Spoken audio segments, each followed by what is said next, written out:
So what I might do is, as a bit of a starting point, perhaps throw it back to the panel, and perhaps, Christian, I can start with you. CBUS, of course, will have a role as a user of the information provided by the proposed standards, but also a preparer. So, unique perspective, perhaps you can give us some insight. Yeah, I think probably also for context, we're also prepared TCFD frameworks for ourselves. So for us, it's sort of this natural extension is very useful. I think the way I sort of think about the opportunity here, if I want to sort of take it up a notch and be a bit ambitious around what it might present to us as an investor and how it informs what we do. If you think about the standards, I'd sort of say it as sort of 3 C's. So the first C is you need to have confidence in the information that you're being provided so you can actually use that and incorporate that in the way you make decisions. Secondly, you need to have coverage. Right? So at the moment with the TCFDs, you don't have that coverage. So you have a bit of insight around an individual company, but you can't glean, for instance, necessarily how they rank in an industry, right? So when you're thinking about an investment thesis, you're actually trying to find which companies are going to be better at sort of adapting and so forth. So that information is really important. And the last point is comparability. Not just for the sake of simplicity and removing replication, but also about insights. And I'll give you an example. Let's say you have information around the plans of, say, the energy industry. But separately, you're able to actually look at the information that's provided around the plans of their customers and consumers.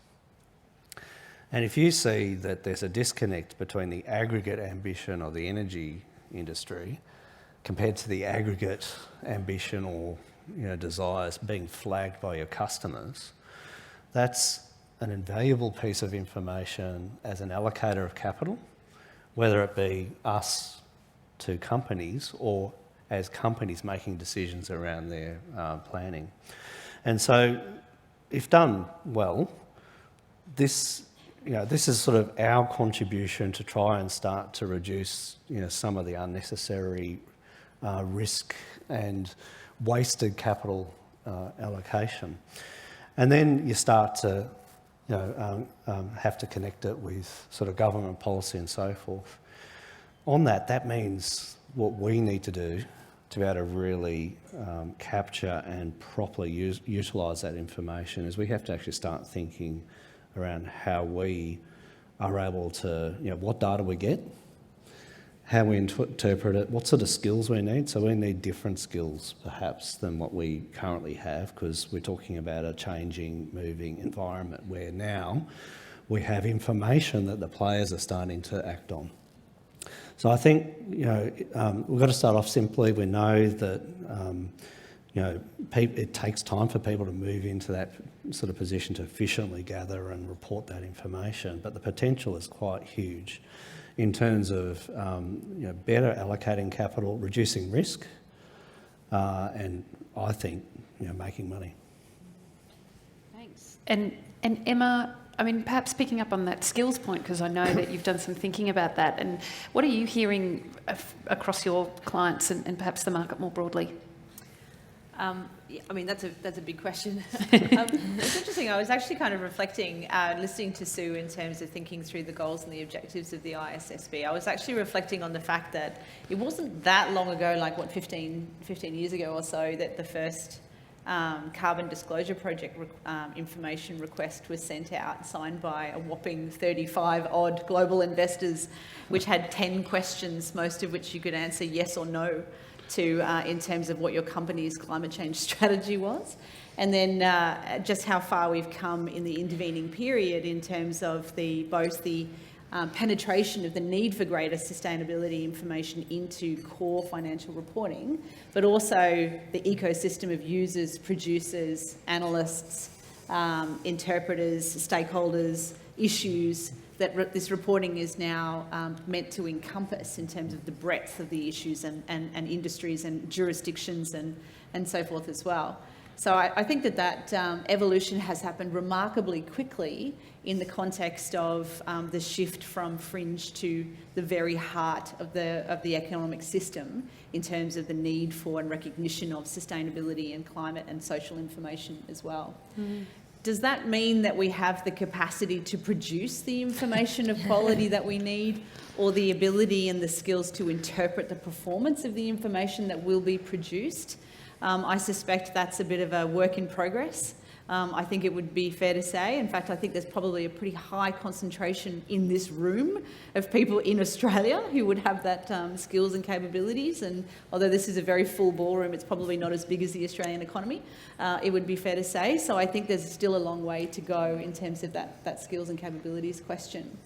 The second point that I think is really key here is when you shift from sustainability reporting in the mindset of many companies to capital F financial reporting, a similar shift undergoes internally within companies in terms of how they view the kinds of risk controls, policies and processes that are required to produce confidently information that Christian and his team is going to use to invest billions, trillions of dollars as well. And even though the information is the same, that mindset shift I think is going to be really important with the advent of the ISSB. And you're already seeing it in terms of discussions that we're having with, you know, a chief risk officer, a chief technology officer, within a company. The chief legal counsel is now suddenly going, hang on a minute, where do we get this information that we produce? Where does it sit in terms of the data systems? Why does it only have 15% coverage of our total asset base? And why are we using 12 assumptions for one figure when this is going in our financial report? Shouldn't we actually know the real figure? And they're good conversations. They're fabulous conversations. It's a little alarming that they're having 10 years after the company started reporting. Absolutely. But nonetheless, it's good that we're here now. And I think that's the kind of catalyst that the ISSB is going to play. My one caveat in terms of the enthusiasm there is let's not throw out the baby with the bathwater, that actually a huge amount of innovation has happened in that intervening period around rethinking what enterprise value even is and what material issues are, what significance is, and the role and importance of things like forward-looking statements, which I know we'll get into. So I think there's room to both refine and expand at the same time. Thank you. And perhaps bringing you in now, Vanessa, your specialty is human rights. How do you think this might change or catalyse some of the work that you're doing? Thanks, Kate. I think there's a real opportunity here as well to make sure that human rights is embedded into this discussion and mainstreamed and really part of that ESG discussion. And I think at the moment you can see that human rights is a topic that can be considered within the standard.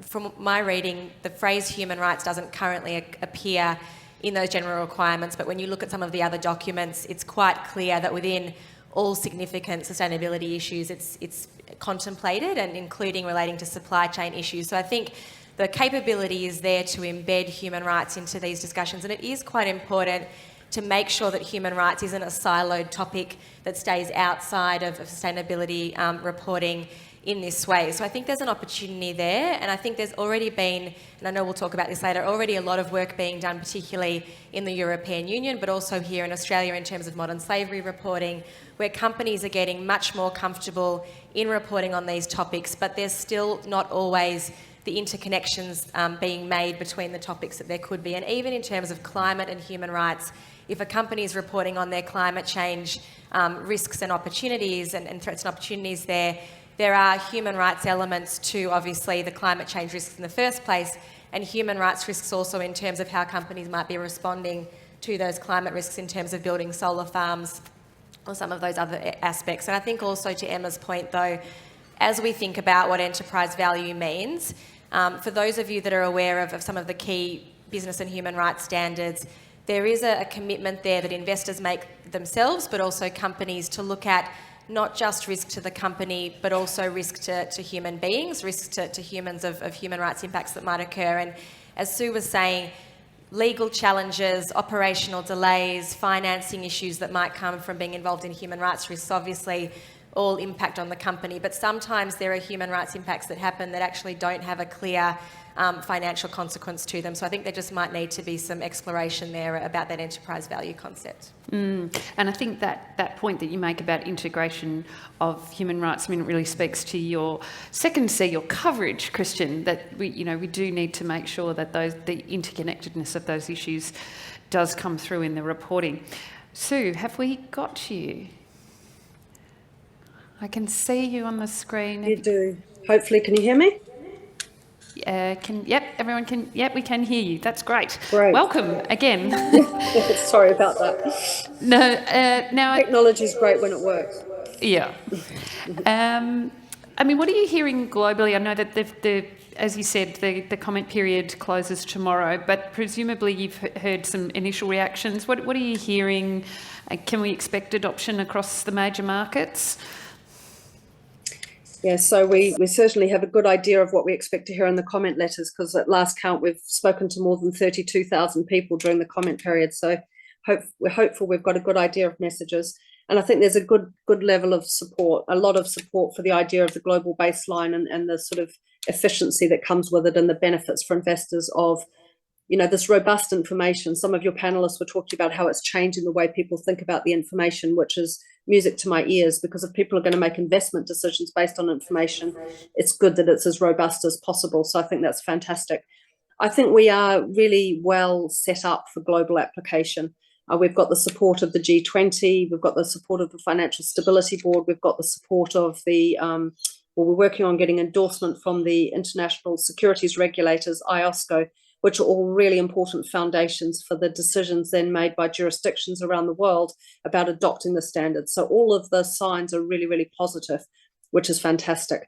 I think the main thing that we're hearing, if I could just highlight one thing in terms of feedback on the documents, which really is the constant theme when I'm talking to people, and it's awareness of just how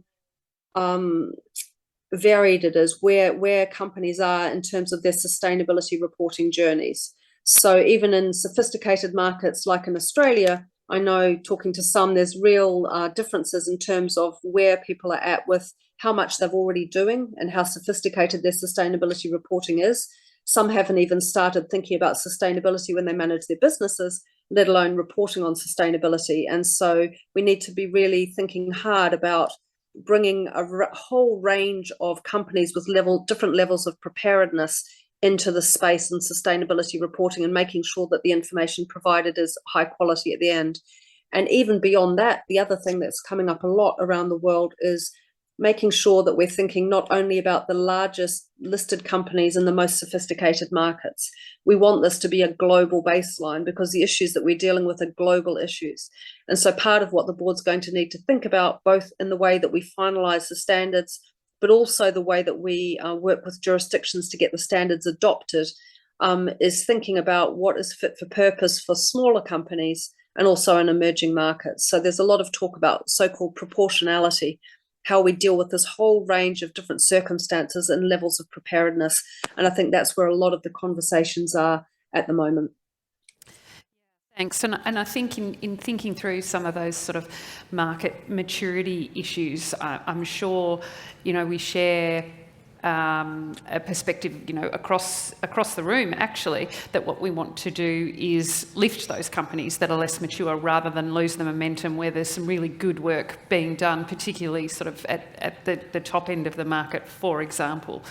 And that's definitely come through in a number of the conversations I've had about the standards. So maybe just turning to the pace of change. It seems only yesterday that the establishment of the IRSSB was announced, and now we're talking about the implementation of the standards. And then if I put that against the backdrop of our industry and the pace of change over the last couple of years in respect of superannuation policy and regulation more broadly, and thinking about the best financial interest duty in particular, how does that fit with you, Christian? Well, it makes my job interesting, doesn't it? I think we've been sort of thinking about it as an investment organisation in terms of what are the issues that are confronting with us and what are the type of skill sets we actually need to be a good investor in those issues. And I think if you just thought that, you know, this was a mean reversion event, so, you know, there's been a shock and it'll go back, then, you know, traditional investment skills are great because you've taught, you know, the skill set in some cases many decades ago, but even sort of currently. But, you know, we acknowledge there's just huge disruptions going everywhere, right? So if you acknowledge that you've got technology disruptions, you've got you know, health delivery service disruptions, you've got the climate thematic, then we can't just rely on what's happened in the past. And so, you know, new skills need to be brought to bear for us. And but there's already, you know, skills that are being used in other parts of organisations and other organisations to try and process high volumes of less structured data, for instance.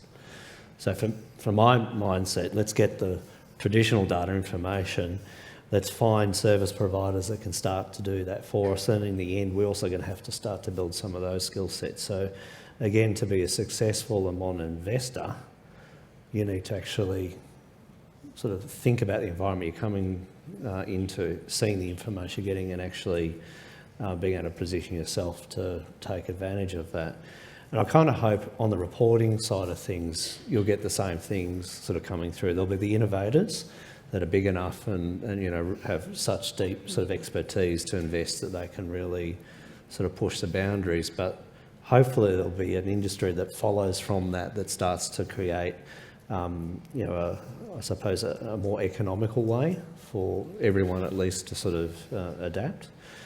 So, you know, again, it's you know, it's the world we live in, right? It's, you know, the environment we're in even today compared to 2 years ago is vastly different. Yeah. Yeah, and thinking about perhaps the adoption of the standards. I mean, Emma, have you know, I'm sure you've had questions from clients already, which is, where do I start? How do I prepare? You know, how do we do this?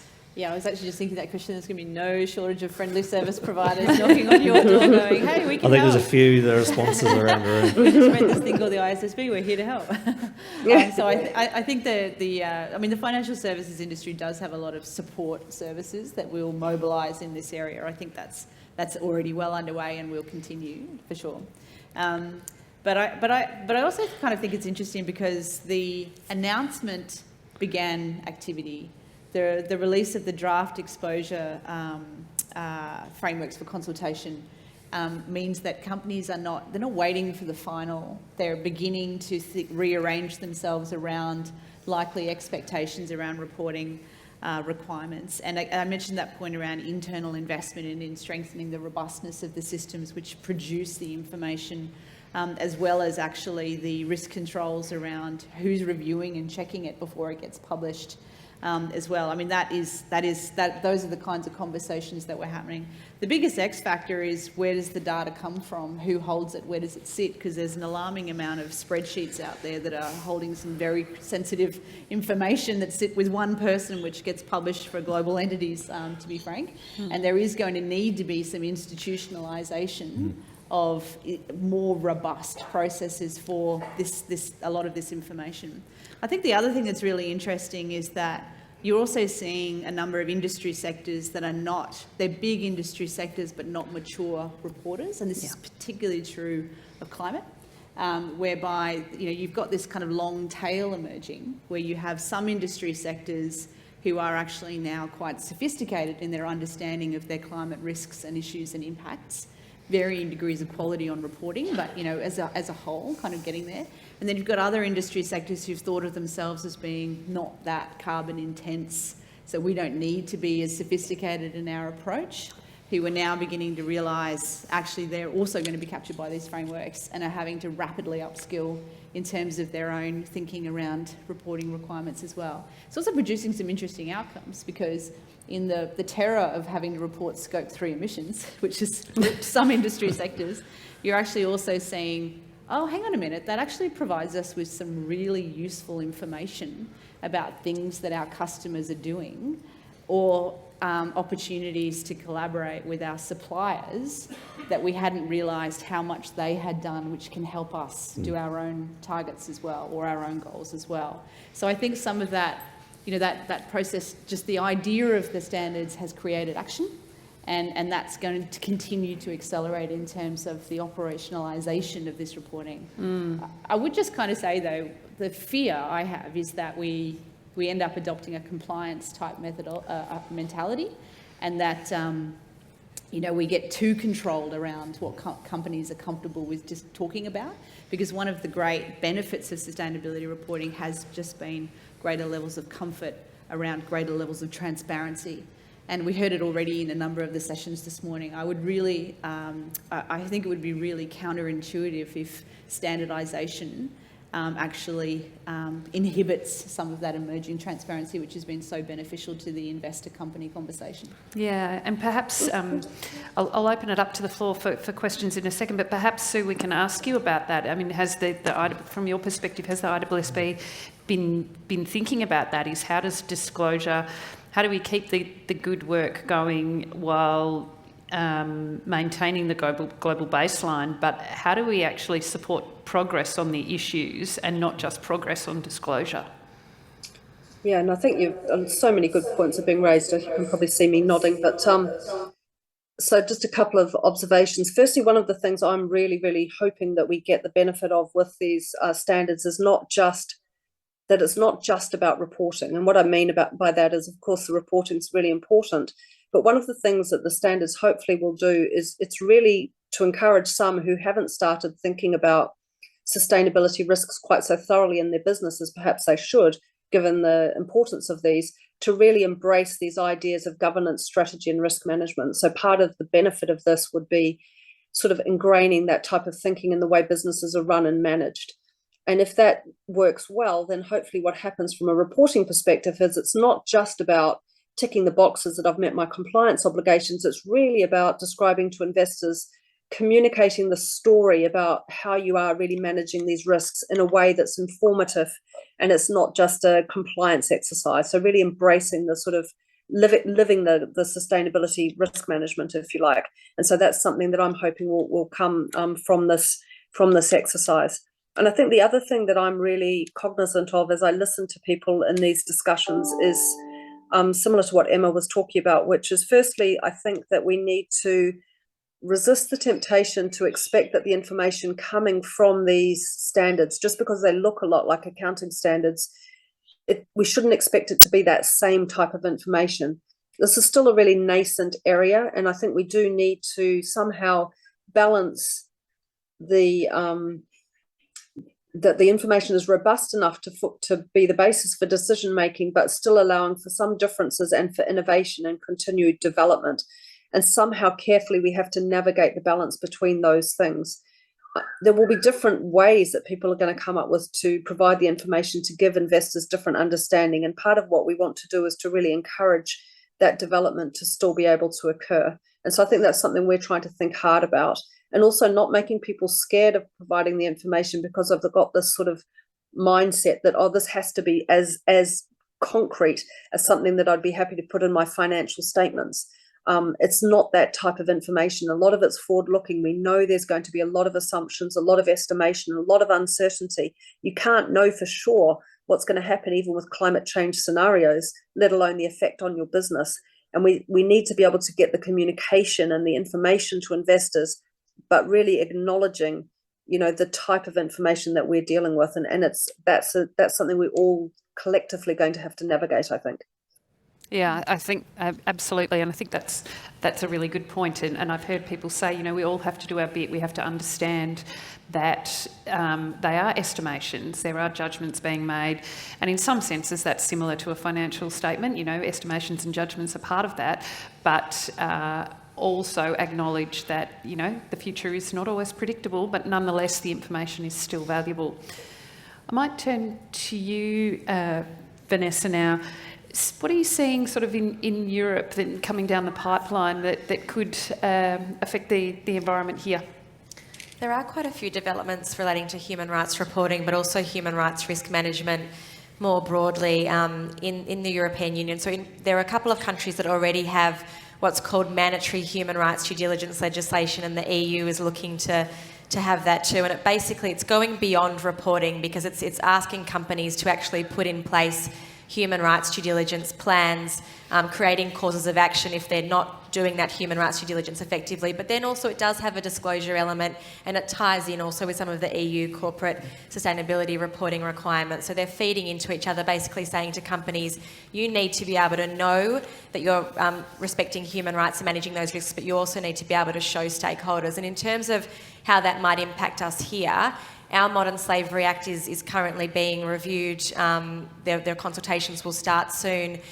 We know that the government might bring in penalties, and there are civil society groups and others that are saying that Australia should go beyond modern slavery reporting to broader human rights reporting, because for many of the ASX 200, while modern slavery is a very egregious human rights issue and very serious, they are facing other human rights issues that stakeholders are asking them to report on. So I think some of the developments in Europe are really saying to companies, you should be reporting on human rights risks. You shouldn't just be looking at one issue such as modern slavery. You should be looking at the whole range of human rights issues, and you should try and integrate that within your other ESG reporting. So again, not taking that siloed approach. And just to the points that Sue and Emma were making before, human rights can be even more difficult to report on because you don't have the numbers and the data sometimes. It's not kind of as scientific in terms of whether people's rights are being impacted. So in terms of verifying that data and making sure that you have it can be even more tricky to kind of put that into a data book than for other areas. Yeah, thank you. So I might turn now to some questions from the floor. Got a hand over there, Lou? Lou Caparelli.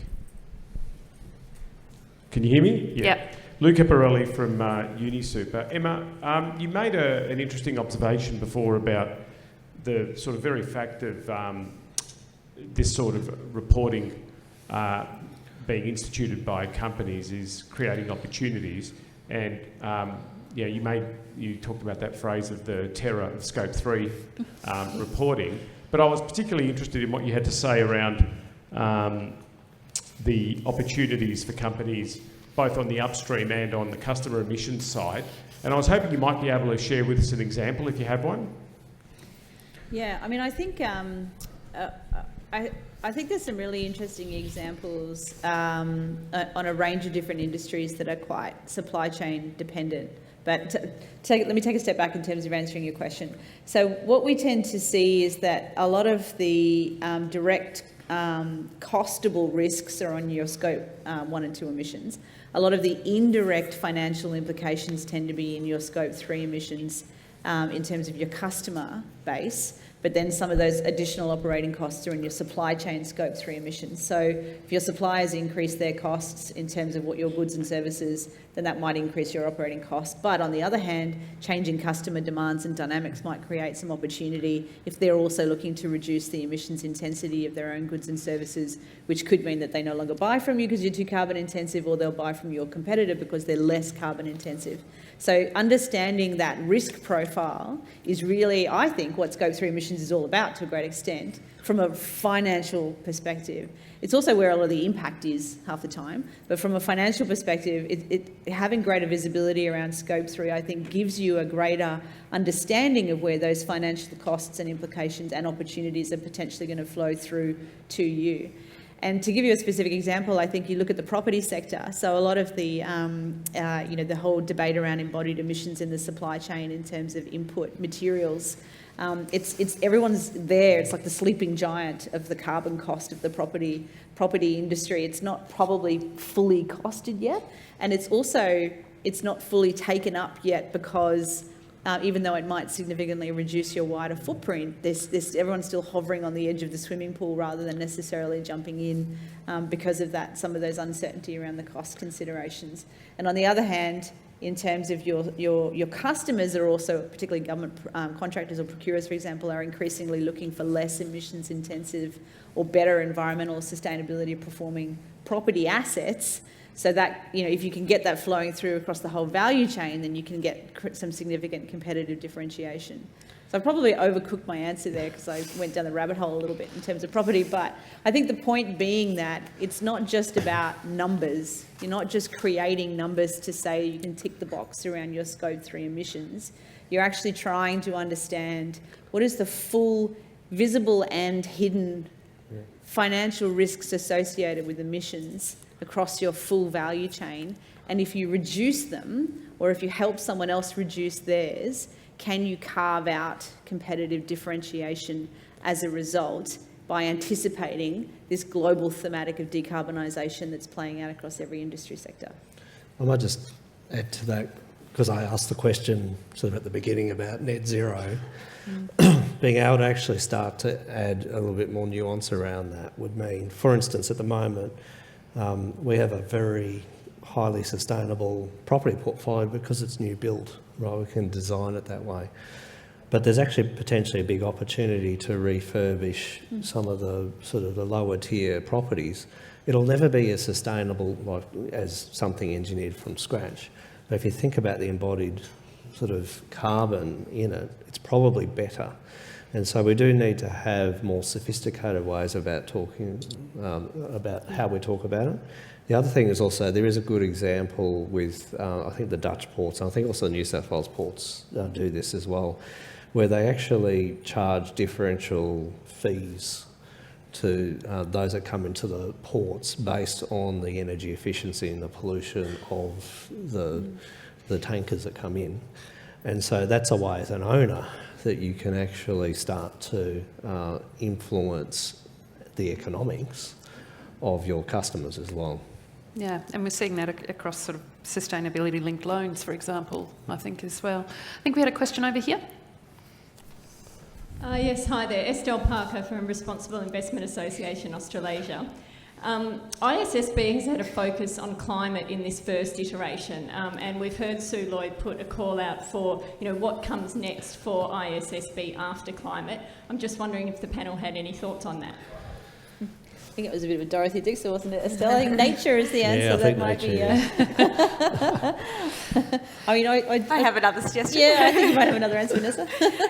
Well, aligned with nature. No, but I think that seeing a human rights specific requirement or standards could be very helpful to see, as well as I mentioned before, integrating that within climate change and within the general requirements as well, because we are seeing companies grappling with this, and I think having that baseline standard, as Sue was talking about before, would be very beneficial from a human rights perspective as well. And building on that, I mean, I'm sure the people in the room know that we have the Task Force for Nature-related Disclosures. We also have the Task Force now for Inequality-related Financial Disclosures. We have a national natural capital working group looking to price natural capital. So, I mean, from your perspective, how does this all come together? It's a good question, and I think so I'll touch on two things. I think one of the important things that we're going to want to understand from our stakeholders firstly is going to be how much time should we spend sort of making sure that we've got a really solid foundation for the initial work, for example, on climate, given the journey that many are on, versus how quickly should we move on to new topics. So that's sort of an entry-level question, if you like. And then assuming that we do want to build on at least some new topics, what should those new topics be? And the examples that you guys just gave are commonly raised examples around the world, so it's consistent. Often it's nature, often it's biodiversity, often it's something to do with human rights or human capital that people talk about. And I think when we do choose, and some would say we should build on the SASB standards and sort of come from an industry sort of perspective and build up the industry perspective as opposed to themes, if you like. So there's some differences of view. But if we do look at building on, for example, biodiversity or human rights or human capital, my expectation would be that we'd be wanting to build on the work of others as much as we possibly can. I mean, one of the really clear messages that we got in our consultation was, we want an international body that's responsible for high quality standards that are fit for purpose around the world, meeting investor needs. But, do us a favour, don't start with a clean sheet of paper. A lot of people have done a lot of good work. Let's build on that good work and let's do things on a timely basis. And I think it's totally consistent with that to therefore think about, okay, when we think about the next important topic, firstly, what might make most sense given the amount of additional development that's needed. So what are some of the quicker wins? So we might take into account how developed thinking is as one of the criteria to think about to choose what to work on next. So is it going to take us 10 years or 2 years is something to think about. But whatever we choose, we will definitely leverage the work of others as much as we possibly can. So some of the initiatives that you've mentioned today often get raised in discussions in terms of being good starting points for us when we start to look at new topics. I think one of the tricky things, and it's come up a couple of times already with the panelists who've spoken so far, is that if I look at something like climate and the work of the TCFD, things are sort of far more developed in sort of a measurement perspective, particularly sort of from a quantitative as opposed to a qualitative perspective on climate than perhaps in some of these other areas where it's more difficult to find things to measure in a common basis for measurement in some cases. But anyway, it's a long-winded way of saying we'll definitely be working with others and stealing all of their good ideas and working with them to move forward as quickly as we can. Yeah, and I think you've obviously outlined some other challenges, but nonetheless, we can't let them stand in our way of all the good work that's going on. And with that, I think we are out of time, so please join me in thanking our panellists and